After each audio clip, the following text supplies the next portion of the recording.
Hello, everybody. Let me say this. Okay, you'll notice, first of all, when I was invited to participate in this panel discussion, my response was, me. Leonard Street refers to folks like me as immigrants and aliens in this area. Some of us barely are able to maintain our green card. Yeah.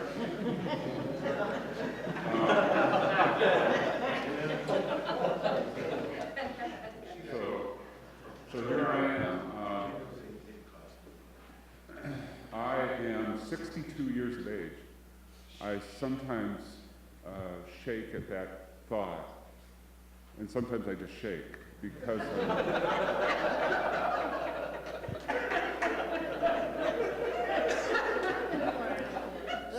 So as we talked about this, I called Cliff.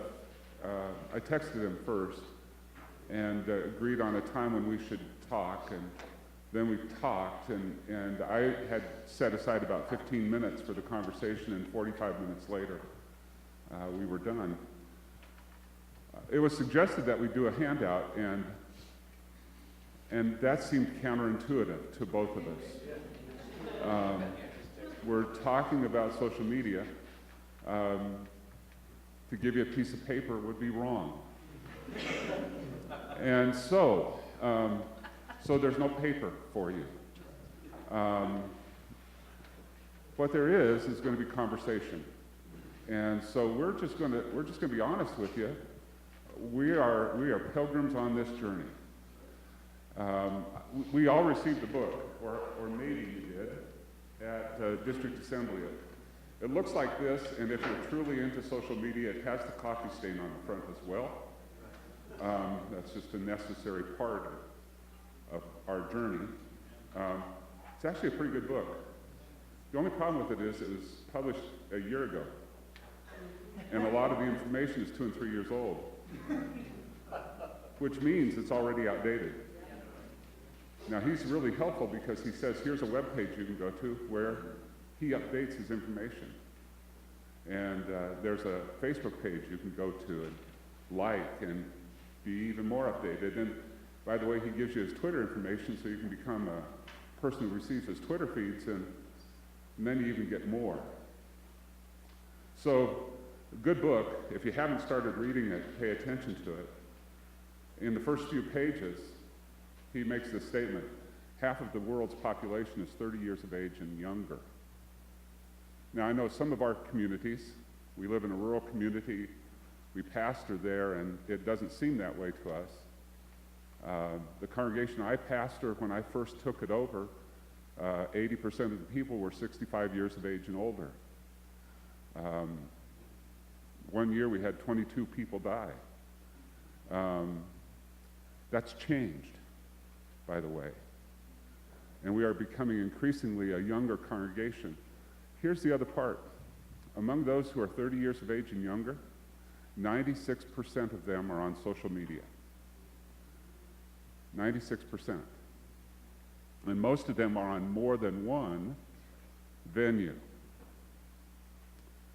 The things that were highly significant 2 years ago are becoming less so, and new things are popping up all the time. I was told just this past weekend about a social media outlet that I had not heard of, and I'm just beginning to catch on to. But we are living in a constantly changing world, and so the thing that Cliff and I and Sarah would say to you is we're not experts. We are people on a journey. A couple of us are green card holders and just immigrant aliens on this journey. So I'm going to just ask you a few questions to get us started on the conversation. How many of you have a smartphone? Okay, that's a good start. How many of you have an iPad, a tablet, or something like this? How many of you?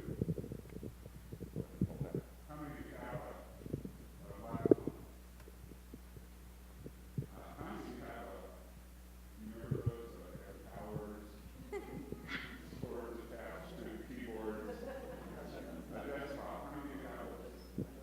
Now here's the interesting thing. Among people 20 years of age and younger, most of them do not have this or a desktop. If they have anything resembling a computer, it's an iPad or a tablet with a Bluetooth keyboard. Many of them use their cell phones as their only computing tool. They'll write papers. Cliff was telling me about a couple of guys who wrote term papers on their iPhones. How many of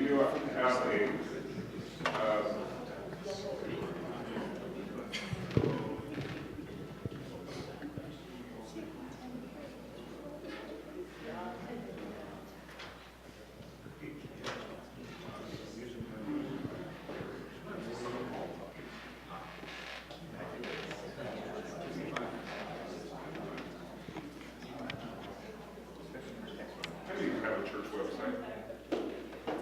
Church website. How many of you have a church Facebook page? Doing good. How many of you have a church Twitter account? How many of you want to have a church Twitter account? You actually have. There you go. So I'd like you all to become my Twitter friend today. My Twitter account is NWDIST. I made it just for this week. So on your cell phones, whether you have a smartphone or not, you type in 40404, then follow, space, at NWDIST. Go ahead, Google it. On text or what? Just in your message. In your message text. 40404. Will you get charged for that? No. Okay, see, because I don't, Okay.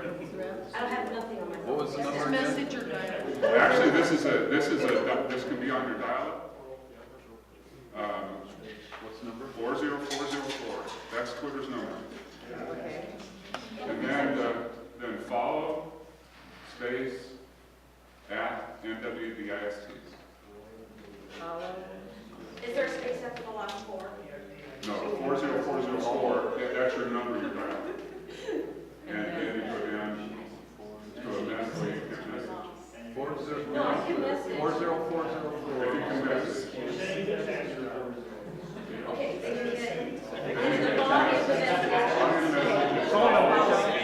Follow, here you go. Follow, and then the at symbol, NWDIST. Now I'm telling you this because I want you to know that among your congregation who are under the age of 25, every one of them message, and the vast majority of them are on Twitter. Every one of them. And if you want to communicate with them, you have to belong to it. Because they want to answer their phone. In fact, they don't know that the phone is to speak on. Well, they do. That's an exaggeration. But they believe the primary use of the phone is to message. And you start messaging with those folks, start sending messages back and forth, texting with them, and they'll always get the last word. That's another characteristic of that generation. A year and a half ago, my wife, those of you who know my wife, she's a strong personality. She told me, don't ever get me a smartphone. I will never text. Two things. Today, she has a smartphone, and she sends more texts each week than I do. Texts are, the whole thing, we're moving into a much shorter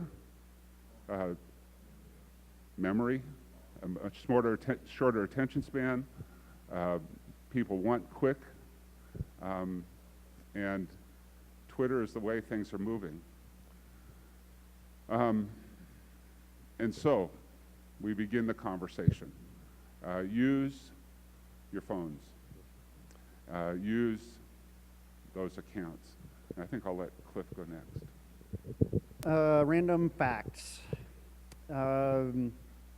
College-age folks say they can tell how old you are by your texts. If you spell words out correctly, you are over the age of 30. If you use punctuation, you are over the age of 40, and they do not appreciate you very much because you just made the text far longer than it needs to be, and you just slowed down communication process. Okay? Here's an interesting random fact. The third largest nation in the world by population, behind India and China, Facebook. Third largest group of people in the world who identify as some sort of people group. There you go, Facebook. Random fact related to all of this. People under the age of 30 only have email addresses so that they can get Facebook and Twitter accounts and get receipts for the things they buy online. They do not use it as a primary means of communication. So when I have things that are just too bulky, whatever, to send by text, I email and know that they'll never get it unless I then text them and say, check your inbox, right? So you don't have to like these. You don't have to like what is happening to our world and to our language, but you have to go there. Otherwise, as we said at our table a few minutes ago, if the year 1956 ever rolls around again, we'll be strategically poised to lead well. But you know how hard it is to lead if you can't talk and you can't hear? That's just the reality for us as leaders if we decide that we're going to be conscientious objectors to social media and the electronic means of communication, because it's the way the world communicates and is going to henceforth. I got a text from your brother day before yesterday. Yeah. He's not a texty kind of guy at all. And ha ha ha. Yeah. Yeah. I'll get you his number and you can. Yeah, so, don't get hung up over the terminology. Bob, you were avoiding it, but I can't become your friend on Twitter. I become your follower on Twitter. Okay? Pastors, get over it. We know theologically you're not wanting anybody to follow you. You don't have to explain that to the whole congregation as you ask them to become your followers on Twitter. Okay? We get it. It's just unless they're 70, in which case you do, but you have to get over it. Okay? You have to get over that. Because you need to be able to communicate with your congregation. This is not a substitute for face-to-face communication. It will help you understand when you need to have face-to-face communication, but this can expand pastoral touch because it can give you lots of pastoral touches in a matter of seconds where it takes a matter of minutes. 15-minute telephone conversations become 15-second interchanges here, and then if you just are reasonably discerning from the nature of the communication, you can tell if you need to have a face-to-face conversation or a telephone conversation. So it doesn't completely replace it, but it helps make communication a bit more efficient. Can. Handful of thoughts that I just scribbled down. I'll say we'll just use the overall term social media, and by that I mean texting as well. You have to. If you expect to communicate with people under the age of 50. If used well, social media can multiply pastoral touch in the lives of our people, and used well means replying in timely fashion. By the way, not okay to check social media once a day. That's what we did with snail mail, with the hard mail that they mailed to your house. That's not what, that is no longer being fluent in the language of the culture. So used well means replying in timely fashion, replacing lengthy conversations with quick messages when appropriate, all caps. And being ministry-minded when it comes to content, which means being intentional in what we include and what we exclude. Okay, I'm going to just little baby soapbox for Jesus right now. We're people who bear God's image, and the way that we conduct ourselves is supposed to polish that and enhance that so that he gets seen more clearly instead of his image being obscured by the way that we conduct ourselves. So get this, please. Please, please, please, please get this. It's very important in terms of the credibility of the kingdom. Your Twitter feed, your Facebook stuff, posts, forwards, shares, that stuff, it needs to go through a couple of filters. And one of them is real simple. It's, it's old bracelets. What would Jesus do? Would Jesus say this? Okay. We say things like, we believe the scriptures. Pray for those that God has placed in authority over us. Obama, bam, bam, bam, send it out so that we stir up more hate and dissension. Okay? Or, whoever gets elected next time, people will do it to him too. It's not about who it is. It's about us and the Spirit of Christ in us. And listen, some of us are going to need to coach our family members and our spouses because there's just, we failed here. Okay, can we just admit it? We dove in because we needed to, but then in learning a new language and the customs of the culture, we kind of forgot who we were and what we were supposed to bring to the culture. And so we just kind of need to take a look at ourselves and our families, because we're supposed to be, all of us in this room, providing some sort of leadership to our congregations, to our spouses, to our children, some influence. We need to make sure that what we're doing matters and that it represents Christ well. And as far as that goes, just the business of, let me put it this way. Jesus has no reputation in this world except ours. Jesus doesn't have a Twitter feed. You do. And guess what? Yours is Jesus' Twitter feed. It is to all the unbelievers in the world. And a bunch of the impressionable believers.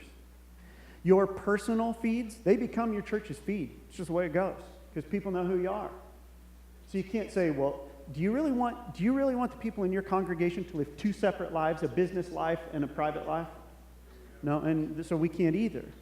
Our feeds become our church's feeds, and we need to represent Jesus, and we need to represent his church well when we do these things. So it's not only about the content that we create, but it's also about the stuff that we forward.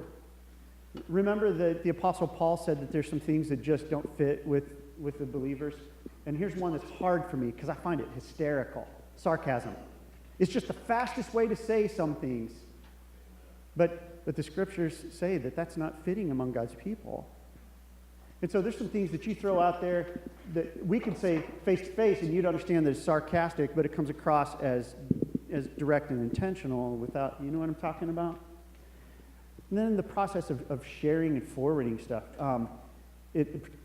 Facebook, you really, really have to be careful and just back off for a second. Maybe the wisest thing you could ever do is pause 10 seconds before you hit send, post, or whatever. Here's an example. Met this gal. She came to our church. She friended me during the sermon. By the way, district assembly. This guy goes to introduce me and says, I think I got included in this just so, because I texted him during one of his sermons. But the previous Sunday, Easter, he had texted me during my sermon. So Randy Fair's fair. This gal Facebook friends me during the sermon, and afterwards, I accepted the friend request, and then her stuff immediately comes into my feed, and she received Christ that very first Sunday. She was with us. It was excellent, and I'm not kidding. She'll post easily 50 times a day, and 4 out of 5 are just funny things to her that she put, and they're all from a Facebook page. Just hold your breath. Called I Effing Love Science, except they don't abbreviate. So 50 times a day, I got the F-bomb in my feed, and my kids get my feed. and my unbelieving friends get my feed. Danger, Will Robinson. Okay, it's just about, I can still read Jennifer's stuff. It just isn't going to go, you know how to check that off. So that, yeah. This is great for me helping my kids form Christian character, because I can go to my son and say, hey, bud, I saw you liked something. Can we talk about, well, no, you liked it. You in some way validated it. Can we just talk about what that is? And sometimes, he gets rather defensive, and sometimes he's grateful that Dad helped him, discern something there. So it's like everything, you know what this is? It's the tongue, isn't it? Amen. It's the tongue. And James kind of helped us understand that this thing sets the whole world on fire. And that it's, if you master it, then you've probably mastered everything. And I think Christians for a long time have used that as an excuse, saying, well, I'm never going to be perfect, and so we've just been way too lax with our tongues. And I think we better just one more time say, if we belong to Jesus, if the Spirit of Christ lives within us, if He's the one, if it's out of the overflow of the heart that the mouth speaks, or that the thumbs now type, then maybe we should just consider that. It will help dramatically if you ask someone in their 20s to lead or advise in your use of social media, because if you're older than that, you don't get it. You think you do, but you don't. And I'm 43, which means I don't get it. Before engaging in use of social media for your ministry, always ask the purpose question, what do we hope to accomplish? Because just being out there going blah, blah, blah, blah doesn't help, right? What's the purpose here? And then before executing, before you hit the send, ask, does this cast a good light on Jesus? The expert thing that you mentioned, I just want to address that. The reason, it wasn't just the self-deprecating thing of saying, well, we need to be humble and say we're not experts. You can't be an expert. That day's over. Expert's over. You're just participating in the stream. And if at any point you think you've become expert, you have on history. It's over, right? So if you're planning on waiting like 3 more years to see if the Facebook thing really is going to pan out, by the way, it's on the decline. Did you know that? Something else is on the rise. I mean, it's still growing, just not like it was, and there's 13 other things, and you just got to jump into the current and swim, because the whatever you don't have to like the new world, but whatever it's becoming, it's being shaped by language and dialogue, and that's all that the social media things are. They're not inherently evil or inherently good. They're just this thing. And it is the world. And Jesus said, remember right before he was arrested, he said, Lord, make them one like we're one. And he went over that a lot of times because that was really important. So we need to make sure that we unify what we do. But then he said, they're going to need to be in the world, but not like it, not like the world. And so you got to get in it. You got to get in it. And then be like Jesus in it. Yeah.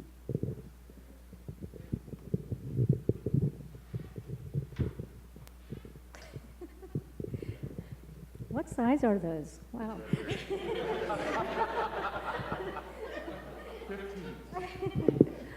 I haven't received my green card yet, so I don't really know why I'm up here.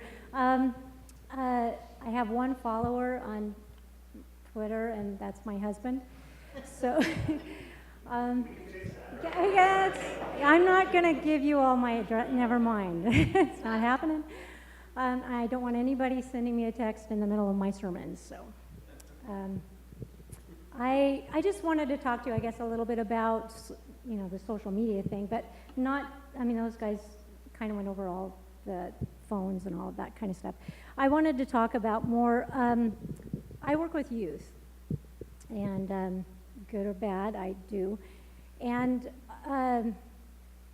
teens don't, just so you know, they don't have to Facebook somebody, or they don't have to text somebody. So if you're a parent or you're going on to check to see what your kids are doing, they can actually go on a Twitter account and do things and say things that you're never going to see unless you're already following that person. So there's an avenue there for them to be completely obscure.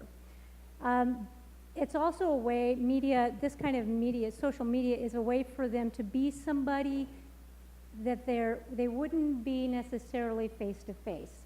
So it's good to hold people accountable for really who they are portraying in that. Why do they find that alluring? Why do they like to be anonymous and be somebody that they're not when they wouldn't be that way face to face? Also, in your services, we all are inundated with media, commercials. I mean, they're just bam, bam, bam, loud and fast and furious and those kinds of things. Or they're very simple and whatever, but we're used to that. But a lot of time in our messages and on our sermons during Sunday mornings, people are just sitting there and they're used to being stimulated visually.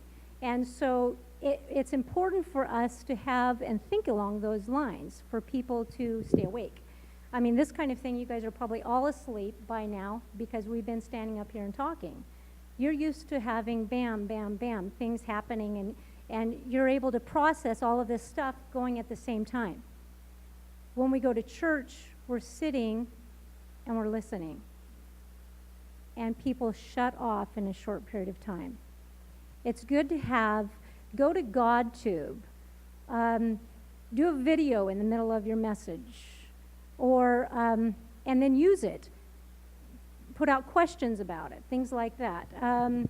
Also, you can use some YouTube things if you filter it well, and there's other avenues out there for you to use. But do your videos, do your announcements through videos. People are used to seeing that kind of thing. It's like a little mini commercial for them. They're used to that kind of thing, have music that goes along with it, that kind of thing.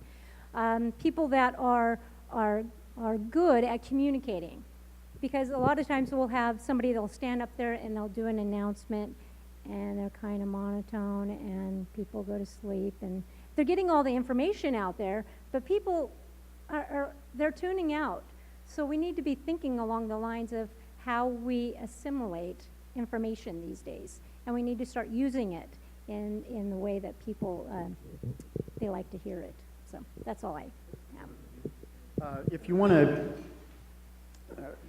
just piggybacking on what you were talking about, one of the ways to work with the shortening human attention span and the whole theme that you were describing is to get people to interact with you while you're teaching or preaching via smartphone. Text questions to ... Great way to end a service. I mean, we're conditioned. You always bring this to prayer and then say, see y'all next week or whatever. If you can carve out 5 minutes for a response after the prayer response, so what questions did you have? Then you can select. The nice thing is, you're not taking them live from the floor where people get to say, I take exception to what you said, Pastor. You've got it right here, and you filter that guy out, right? And you take a question that you think might be representative of the thoughts of several people, and you can answer it right there and then. And you want to see teens light up when you say, instead of put your cell phones away, you say, hey, text me a question, out it comes, right? And then they do fantastic things for you in terms of spreading the word, because they don't take a picture to save it in their phone. They take a picture to plaster it somewhere and to tag you and all of their friends in it. And so the good stuff that happens in your ministries, bam, instantly, right there for the world to see. Yeah, that's pretty cool. If you encourage that instead of put the thing on the screen that says, everybody turn off your cell phones. So the first time that I did this, though, I said, you got questions? Whatever. Recording the response. Here's the number. Put my number on the screen. And instantly my phone starts ringing because the way that people save numbers is type it in, hit send. Because you don't have to hit like 3 extra buttons, because you know how laborious that is to go to the actual create a contact page. So I'm like, I'm kind of busy, people, right now. I can't take your phone calls, but I can take your texts. And they all laughed, and they sent questions, and we got the instant kind of feedback. One last thing, it's when we put those signs up, turn your cell phones off, I have my Bible on my phone. I have YouVersion Bible, and so a lot of your people do. And it's good if we explain that to the older folks in our congregation, because they look at those people like, you need to shut that off. But if they realize that The Bible is on there, and you get to take that everywhere you go. So, yeah. And we are, our building is Wi-Fi, so everyone in every place in our church is open to that, and we encourage people to have their phones, tablets, etc., on and open during the message. And we encourage interaction along that same line, so. You'll also get people conversing with one another about your sermon during your sermon, if you encourage. Yeah. Right? It's a small group discussion afterwards, except it's happening live. And I'll get home later and see these conversations that have taken place during the sermon. They're working on it, digesting it together. It's pretty exciting. So basically, that's what we have to share, and we're willing to hear from you. Question, Yes. just your feedback, you guys, because we shared it around the table, but just last week, my children's ministry director came in and she said, how strict do we want to be on the people that I'm choosing, asking to be part of the children's ministry? And I said, what do you mean? She said, well, normally I know people in the context of church, the relationships, we see them, we bump shoulders, blah, blah, blah. I know a little bit about it, but I feel pretty good. She said, but recently, because of Facebook, I know way more about people than I want to know.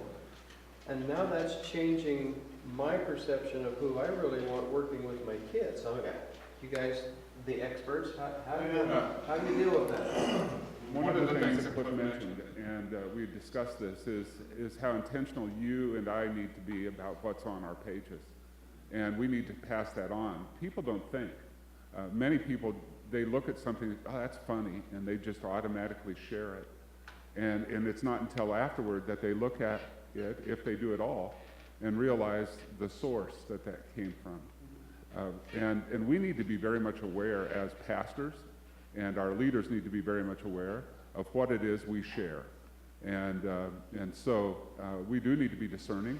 We need to talk to our people about it, and because they do represent Jesus on those pages. And so I do think that's part of how I would respond to that. I think too, it's just a discipleship moment. Rather, if we see ourselves as morals police in this area, it's going to go about as well for us as it has every other time that we tried to be the morals police of everything. But when it gives us insight into a person's character, it gives us a chance to come alongside them and say, have you thought about this? Would you just consider letting me speak into your life regarding your Facebook feed this week? They'll say yes or no. And so rather than us seeing it as how a person's social media interaction qualifies or disqualifies them, it's if we've seen the other things in their life that make us think that they might be good leaders or influencers, now we just try to show them an area where they haven't seen that they're influencing people and how they can use that better. I think just to add to that too, I think it's an area that we just need to help each other. Yeah. I mean each other in this room. Yeah. And, I mean, I'm the sarcastic person you're talking about, and there have been times I've posted stuff that, and I didn't expect the social media portion of the day to be the convicting part, so thanks, Cliff, for that. Yeah, you're welcome. But, Hey, great use of sarcasm. That was awesome. and see, if I had just tweeted that comment, no one would know what I was talking about, listen to you all. But I've had that moment where, some of you have helped me. I've had that moment where I must have clicked on something I didn't realize I clicked on. All of a sudden it's on my page, and all of a sudden got 2 messages from some of you. So we need to help each other, and not in a man, what's this guy doing? But we're on the same team, and so I made a giant misstep, and it was you and I laughed about this earlier. So I just have this, how you have your standard comebacks. Well, anytime, because I'm a food guy, anytime somebody posts on there what they made for dinner or had for dessert, my immediate response is, I'll be right over. Hundreds of times I've done this. So Jason's dear wife, Kayla, posts this thing. She's a gourmet cook, or really likes to cook at least. And so she's about this long, effusive thing about all the stuff she's making for dinner. And my response is, I'll be right over. The problem is I didn't read to the bottom. And the last sentence was, she'd done all that, I'm going to go jump in the shower.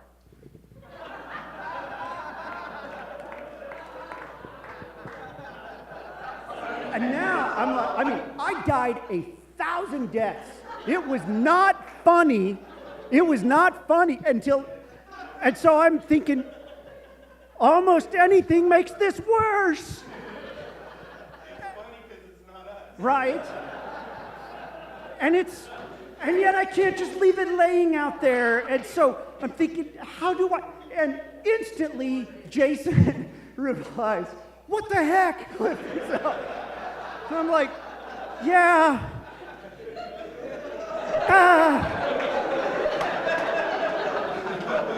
So this is confession, and I just had to say, I'm really sorry, and I really didn't mean that. And of course, the folks who know me know I didn't mean that. And now I read everything about food to the very end. Check the next 2 or 3 replies afterwards. And but you're right. Sometimes it's just somebody coming alongside us and saying, "Hey, did you see the source of that?" Or I don't know if other people heard it the way I did, but what you just said sounded like just like we would if we're observing conversation. Because what it is. Amy, you had to hear the very first. Yeah, the people that I work with a lot of times are kind of on the fringes of the church, Yeah. but I'm in the church. So a lot of times my interactions with people, the people aren't exactly, they're not groomed as church people. Yeah. And many of them in recovery. They will be inappropriate. Yeah. And I think there's some space to help our people understand that just like in community face-to-face, we need to leave some room for grace to allow people room to grow. Right. And that it's just one more avenue of communication that I can use to help bring them along. Because it puts me in touch with them through the week, Right. where I normally wouldn't be. Right. But I infuse some grace into this. Absolutely. Yeah. I wanted to throw in there, a Christian comedian does this, the Jesus Juke. His name's John Acuff. And Facebook and Twitter, when people make status updates that are like something random, something not meant to be spiritual, and pastors take it and make it a spiritual bent about it. Does that make sense? Some way make it about Jesus when it was about bodybuilding or something. That's really frustrating to the younger crowd. And we've done that, the Jesus Juke. Like John Acuff gives the example of he tweeted a picture of this bodybuilder who was doing push-ups in the middle of the airport, and he was like, wow, and it's just meant to be, wow, this guy's really committed. And somebody tweeted, replied on that, oh, if only we were all that committed in our spiritual walks. That is the Jesus Juke. And I've experienced from other Christian friends. We gotta be careful to do that. Our replies to some of those status updates just need to be, see what they're meant to be and not. And I don't think we have to reply to everything. We don't have to like everything. And yeah, this generation it's really just about nonsensical stuff. I mean, that's funny, it's not, let's ponder this for a while. How can this be spiritual? It's not that. It's just, look at some of the music that they have, it's just kind of redundant and stupid, but, it's nonsense. It doesn't, the words aren't great and all of that kind of stuff. It's just, this goofy person out there dancing in the middle of the street and people are joining him, and millions of hits on YouTube, and then he's a national, hero. So, yeah, we got to look at in 3 days. Yeah, it's crazy. So we have to look at it in a different way. I agree. Jeff? Assuming that we like and want to be involved in this arena, do you imagine and see any benefit or value in intentionally calling your congregation to fast from social media? Yeah, absolutely. And if so, for what reason? I've done it when I was on When I went on sabbatical in 2009, gracious gift of my congregation at the time, I let all of friends and whoever's know that as that time came, I was going to get away. And one of the ways I was going to get away is I wasn't going to look even one time for the 10 weeks that I got to be away. And I got to tell you, it's not like I was coming down to those last 3 days going, can't wait, can't wait, can't wait, can't wait. There was a still, calm place where there used to be, thumb cramps. And a number of people in my circle, that was the meaningful fast for them during Lent. Yeah. And I think there's wisdom to it. I think there's wisdom to maybe observing Sabbath when it comes to social media interaction. Strategically about counter-programming Ah. against social media without denying its benefit and effectiveness and without scolding. Do you think there is? I do. When we've had fasts or asked or challenged our friends to think about this, that's been a profound impact in many of their lives. And so I think somehow what I'm trying to find is where can the church speak prophetically about this technology and its use to create space for God. There's something that I think you're touching on something that has broader implications certainly than just social media. The church has, for whatever reason, for several centuries become reactionary to culture and slow in following it instead of leading it somewhere. And I think what you're talking about is us intentionally leading, influencing where this thing could go. Yeah, man. I guess I wish the church really valued that. I think there are some folks within the church who do. You do. I don't think that's widespread enough. I think a lot of us are frantically trying to just catch up, which is, yeah, and maybe, I guess I would say thanks for saying that. Please say it more often and include us in that conversation, even by snail mail, if you have ideas about how it goes. You know what I'm saying? Because in this hyper-stimulated environment that life is now, you don't get time to think. You take time to think. The space doesn't present itself. You take it by force. And so those of us that are naturally inclined that direction, please do that and help lead the rest of us. And I do think that that's a huge part of it. We live in a world where we can stay in touch 24 hours a day, 7 days a week, year-round, where we can literally get an instant message from someone just now. Part of what we have to do is be intentional about coming away from that. I did do a Lenten fast of all social media, and during that period I did not check Facebook, I did not tweet, I detoxed. And I did not have the shakes, I didn't do any of that, as opposed to when I tried to detox from coffee. That's another story. But, tried to hold yeah. Thought I was dead. But the part of what that does is it does allow you. I lost some friends on Facebook and Twitter who, he's not doing it anymore, and they weren't really friends to begin with. They were just acquaintances, and they definitely weren't followers. Yeah, okay. So it's not a bad thing to intentionally pull yourself away from it for a period. I do think the other part is we have to constantly be aware that we're moving into a society that is more and more involved in it, and the church has to be aware of it. Chuck was sharing just this little thing that the study of the mind of youth is indicating that their attention spans are actually decreasing. And so the young people who are moving into our congregations and moving up into leadership of the church are becoming people who are less and less able to sit through an hour worship service. A 3-point sermon with subpoints, etc., they can't follow. And so we have to be aware of how we're communicating with people and the tools that we can use, and we have to find ways to creatively use those. And so I think that is the important part of that. I was just going to say that I believe that we have an opportunity to capitalize on this. I don't know about you, but when people hang around with me, unless they're really good friends of mine, they're not themselves. They're on their best behavior. So, but when we are on their Facebook account, we get to know them in a completely different light.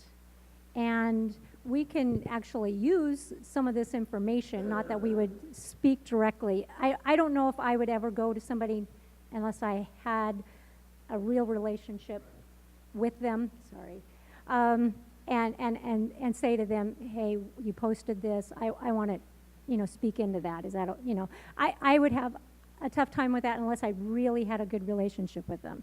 And they've allowed me to do that. But the way that we can utilize that is there are things that go, if you watch something, it'll kind of go viral, and you'll start to see tons of posts on this one thing.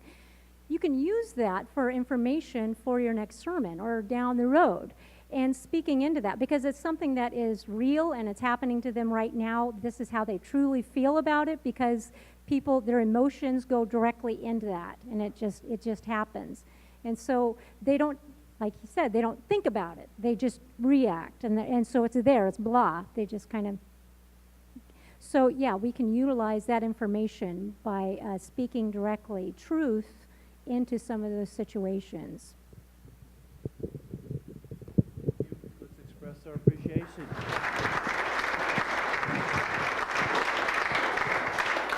This has been a very healthy and helpful discussion, and I especially want to underline the need for us to realize who we represent through social media.